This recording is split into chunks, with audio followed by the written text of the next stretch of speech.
Hey everyone, how's it going?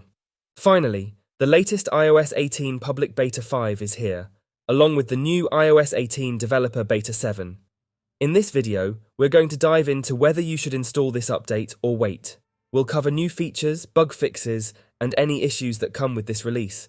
But before we get started, I need to mention that some users are reporting heating issues with this update. So make sure you watch the whole video, and if you haven't subscribed to Tech Rushy yet, go ahead and hit that subscribe button for more iOS 18 updates. Now let's get into it. First up, let's talk about the update size for iOS 18 Public Beta 5, which is about 1.66 GB. The size has increased significantly, but there aren't any major new changes or features to report. I've noted down all the key details, so let's go over them. Starting with storage, before the update, I had 77.1 GB of free space. After installing, that dropped to 76 GB. So this update used up around 1 GB of space. In previous updates, storage space had actually increased, but this time we're seeing a bit of a decrease. Now, about the new features. Some iPhone users are reporting a new toggle in their control center.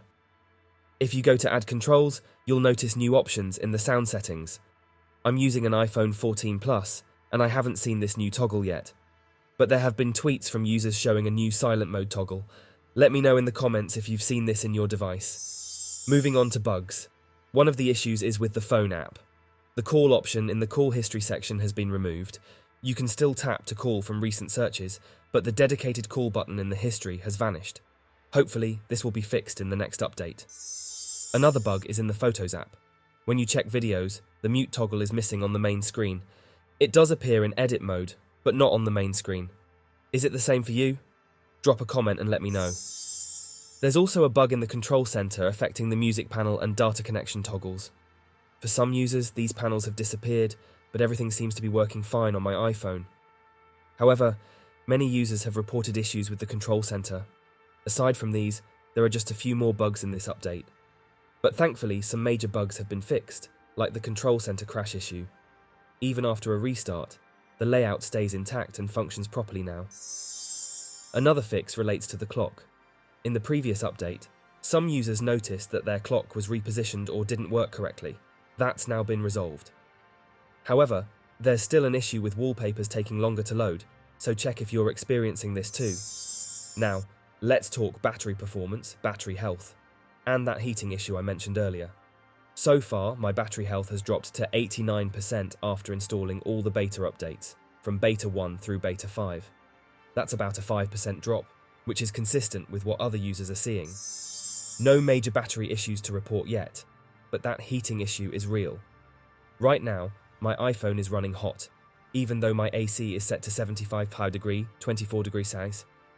I haven't used any heavy apps, watched videos, or played games, and my brightness is only at 20%, yet the device still feels warm. If you haven't installed this update yet, you might want to hold off for now. If the heating issue persists, it could lead to a bigger battery problem. As for performance, it's okay, but not as smooth as in Beta 4. I've noticed occasional lag, especially when using the keyboard, where it freezes up. So, should you install iOS 18 Beta 5? My recommendation is to wait. If the heating issue affects your iPhone, it could cause serious problems. I haven't seen any reports of the green screen issue on Twitter or Reddit, so that seems to be fine for now. Finally, when can we expect the stable release of iOS 18? Rumour has it that iOS 18 stable will go around September 10th, alongside the launch of the iPhone 16 series. Let me know in the comments if you've experienced heating issues, battery drain, or other performance problems with iOS 18 Beta 5. Don't forget to like this video and share your thoughts. See you in the next video. Until then, take care.